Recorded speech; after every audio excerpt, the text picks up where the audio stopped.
The Terror Dude's horror movie rating criteria is based on a 10-point system. That system will be as follows: story elements, direction and production, thespian competence, and technical elements. We're talking about Last Shift. What do you think about it? I thought it was probably one of the best movies that I've watched, horror movies that I've watched in a good while. I felt like it was pretty good too. I watched it kind of a spur of the moment type of thing. I was on Netflix and it popped up, Last Shift, and of course Netflix has that weird, gives every horror movie half a star, so you're never sure what you're getting into whenever you watch those. I turned it on and was very pleasantly surprised. I can't remember. Did you tell me about it, or? I did. I sent you an email the next day and I said, hey, Last Shift, I think it has all the things that you like because you're into the abandoned asylum films and the, people are not sure what's going on necessarily type of thing, and the psychological elements of horror films, and I knew that you would like it, so I suggested it to you. I think that you're right. I think on mine it also had a low rating on it.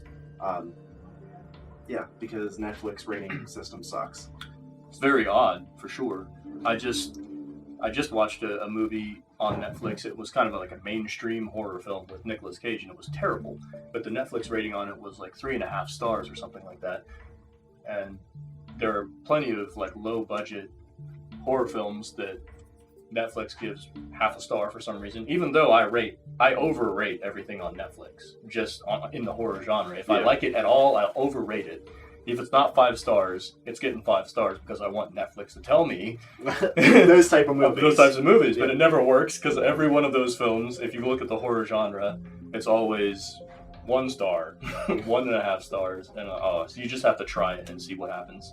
And when I tried that film, it was awesome.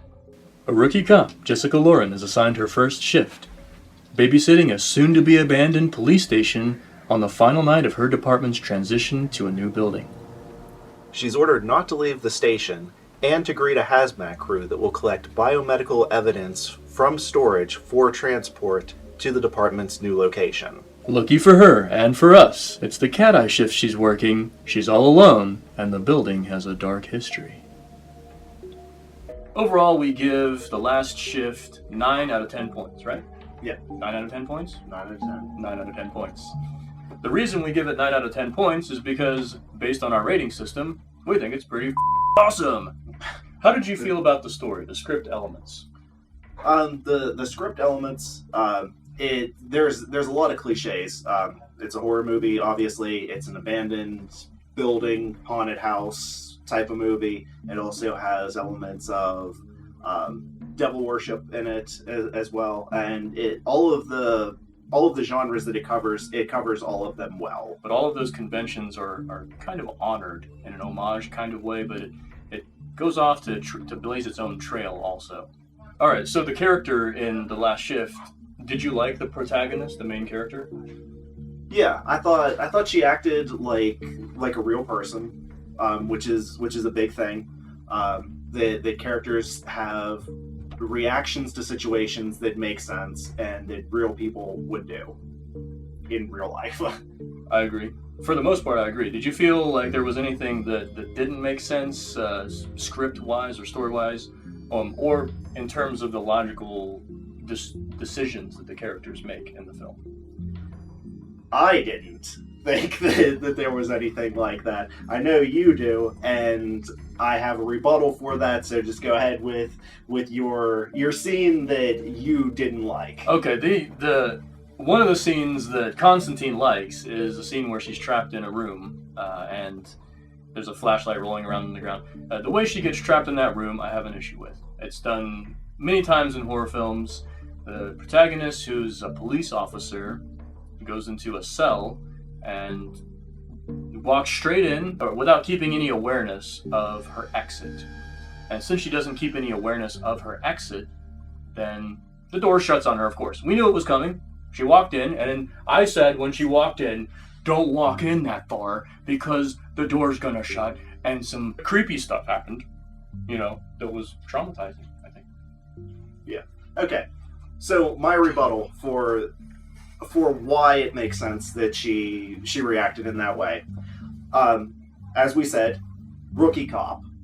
Also, it's her first night in this building that is being abandoned. It's being shut down. They've moved to a new police station. This one's going away. It's the last night. She's already had weird stuff happen to her. At this point, this is basically the point in the movie where shit hits the fan. This is about the midnight point in the movie, isn't it? I believe so. Yeah. Yeah. So shit's already starting to escalate. So she's already freaked out. She's already off her game. She's a rookie cop to begin with. She's already got all of this other stuff going on, and you can tell at this point in the movie she's already struggling to keep it together at times. That's why I think that it makes sense that she wasn't thinking when she walked into the room. Now that you say that, I feel like I was being very insensitive, and I apologize to her for that, because it could have happened to anyone.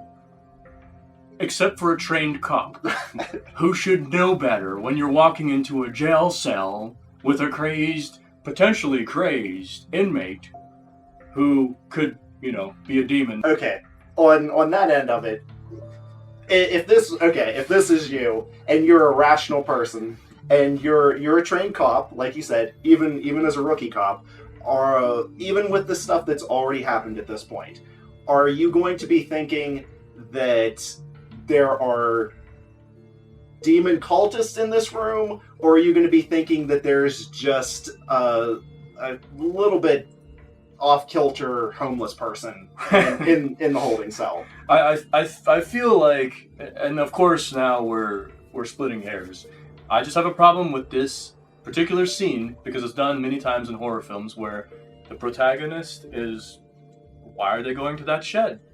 Jason's in there. There's something you need to be aware of, and if I was a rookie cop and there was weird stuff going on in the abandoned police station, I feel like my initial impulse would be, I need to get the heck out of here, right? Like right now. And if there's some other events that are potentially keeping me there, or some other psychology that's keeping me there, then we can understand that in the film. But what we can't understand is why you would be so unaware of your own safety to just wander into rooms and leave yourself no access to the exit. And that it's a room that there's no other doors in that room. There's no windows. There's nothing. The lights were flickering on and off at that point. And I don't want to be stuck in an abandoned police station in a single cell with somebody else, anybody else really, and the lights go off. I don't want that to happen. And weird stuff had been happening up to that point, so I feel like the awareness should have been heightened. The just natural instincts should have been like, I ain't going in that room at all. Right. And that plays into other things. And we can argue back and forth about that point all day, whether she should have walked in and whether that's a normal reaction for someone to walk into a room like that after all the shit that's been going on.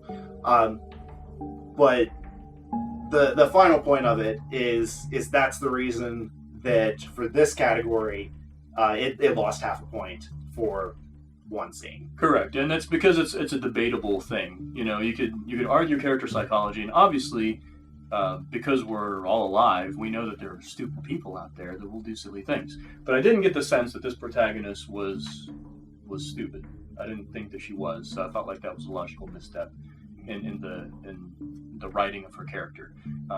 He may not feel as strongly about it as I do, but just because it's debatable, we subtracted a half a point for it. Yeah, and I think that's fair. We don't want to make every movie 10 out of 10. Right. So. How would you know which ones were good? They can't all be Troll 2. So we're going to talk also about direction and production, and I think we feel like this film did a pretty good job at that as well. What do you think?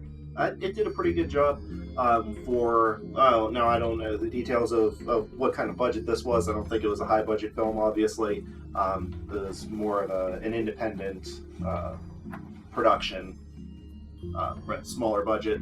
But it looked like it should have. It everything made sense. There were particular scenes that take place outside that had what I thought were excellent environmental sounds. It sounded like she was in a rural area, and you heard the kind of outside sounds that you would in that area. I agree. And you mentioned in the scene that we discussed earlier with the flashlight rolling on the ground in the room, but you said that the flashlight rolling and all the sounds that occurred while she was in that scene, they were creepy, made you were immersed in the fear. Yeah, it was a good it was a really good scene for atmosphere. The lights go out. She drops the flashlight. It rolls to the other side of the holding cell, and it's picked up and it's shined at her, and she thinks that it's the homeless guy that's in the cell with her. And there's a lot of sounds happening. There's a lot of whispering. The flashlight will click off, and you'll hear it roll across the ground, and just the sound of it rolling across the ground, with everything else that was going on, it added a lot to the creepy atmosphere of that scene. I agree. Sound can go a long way in films, and the attention to detail is part of making the sound the right way in a film. And hearing the click and it sounds natural, hearing the roll, it sounds natural. Hearing how those things sound a bit ambient, about a bit, maybe even tinny or isolated whenever those things happen. It definitely adds to the whole sensitivity of the protagonist's situation in the film. And in this particular film, I feel like her psychology is extremely important. So all of those sounds, the things that she's experiencing, it makes it all the more important for those details to be paid attention to. On the other end of that, we also talked a little bit about that there wasn't anything that was ridiculous on it as far as the sound. There weren't just the sound just going off as a jump scare. Correct. There weren't unneeded loud sounds that don't make any sense. The music didn't just blast out all of a sudden to try and get you to jump that way. The music itself throughout and the sound itself throughout the entire movie added a lot to the atmosphere, and it was there enough that you noticed it, but it wasn't overpowering. So a little bit more on the sound. I particularly liked a couple things. The little demonic song the girls were singing in the circle in the one room, and you'll see it. I think that was good. It wasn't something I'd heard before, so it wasn't. They weren't just stealing some song like "Freddy's Dead" or I don't know what it is. It seemed like a song that they made for the movie. Yeah. I definitely hadn't heard it anywhere before. I assume that it's an original production, but it had that feel. You mentioned Freddy Krueger. It had that same kind of creepy feeling, like the chanting from those movies. Yes, and they were adult women, but their voices were still kind of like soft and angelic, but it added to the undertone of it being somewhat demonic. Yeah. So definitely a discordancy there that added to the creepiness of the film. But in addition to that, I liked that outro piece. The credits were running, and the song is called "Father, I Have Come for You." What a good title for such an indie, like pseudo, I don't know what you call the genre of music, but it's almost like if you took hippie music and you add a little bit of Satan to it. But I like that piece, and it's by Megan Twohey. Megan Twohey did the piece. I looked her. It wasn't easy to find her, actually. I watched the credits a couple times, and unless I'm blind, I actually did not see it listed in the credits, which is odd. And then I looked up like end credits and all kinds of stuff on YouTube. I eventually found that it was by Megan Twohey, and I looked up her Twitter page, and I tweeted to her, and she liked it. I feel special. Yeah. I like the song as well. I don't know if I liked it as much as you, but as far as like ending credit songs go, it it did a more than adequate job at keeping that creepy atmosphere going even into the credits.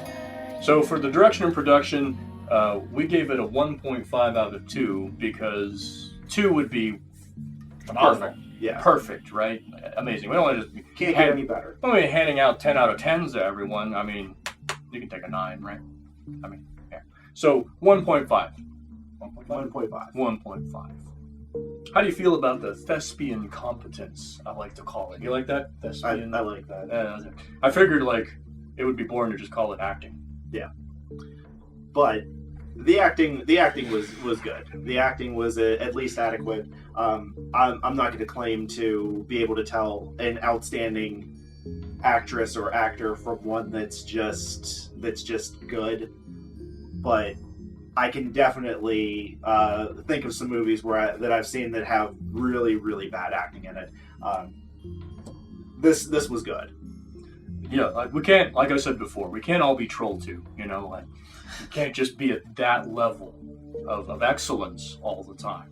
But this film did pretty good. I felt like the protagonist was believable. Yeah, she was definitely believable. She also seemed very I don't know, level-headed in a way that you could relate to as an audience member. And a lot of times the horror genre creates protagonists that you cannot relate to at all. They're stupid, you know, they make really poor decisions. They don't even seem well balanced as people. And when you're watching them, you're thinking, well, I wouldn't be scared anyway because I wouldn't be in that situation. But I didn't feel like that was the case with her. I felt like she had a legitimate thing she was trying to accomplish, which was hold down the fort, the police station. She had the psychology of all those other elements that played into, you know, the prior family history that's kind of insinuated and stuff like that. And I felt like as an actress, she seemed like she was aware of that, and she portrayed that in a way that immersed me in the film and allowed me to follow her for the most part to the movie. Yeah. An example of that, I believe, is any time that she's, and it happens a couple times throughout the movie, where she's starting to lose her basically. She's starting to come unraveled, and she brings it back together. She brings it back down, gets herself calm and focused, and then gets back to whatever she's doing at that time. Whether it's at the beginning of the movie where she's just starting to get a little bit freaked out, but she brings it back together and she's like, okay, I just got to get through the night and then move on with my career. Whenever she, whatever that was that she kept, like, I don't know if it's like the mantra that she kept repeating, Right. Like the policeman's code or whatever. I don't know exactly what it was, but she would repeat that, and she would take deep breaths and she would bring it back down, and that was believable. How did you feel about the cinematography? How it looked? How all the rooms were lit? The editing of the film? How scenes transition from one to the other? Did you feel like all of that was fluid, natural, sensical? Yeah, it definitely it was lit like a police station would be. It had the overhead bulbed lightings like we have here that's not on, but there was a lot of white space on it, but it made sense that there was a lot of white space because it's a building that's been almost completely cleared out. So the white walls and everything made sense that there wasn't a lot of stuff on it.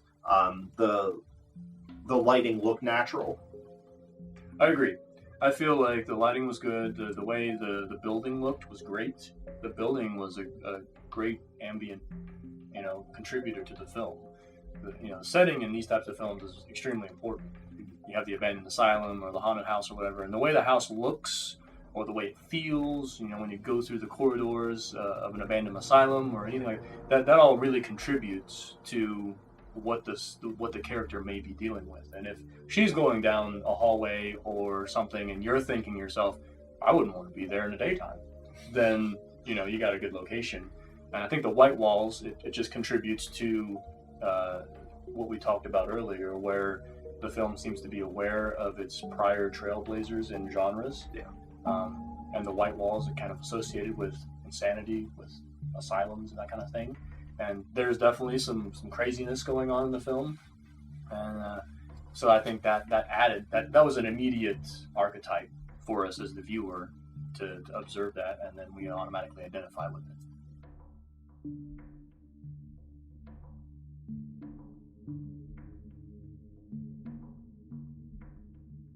So if you watch the film, you'll notice they're balancing time, which you'll see a clock a lot. Yeah. They're balancing character psychology, which has a relatively logical arc from beginning to end. And they're also balancing events, because there's certain events that are going to occur at certain times. All of those things happen as they should on those times, but at no point are you thinking like, I know exactly what's going to happen whenever this time hits. You just know that something will, and I think that adds good tension to the film. Yep. So overall, we liked it. 9 out of 10. Good job, Last Shift. Good job.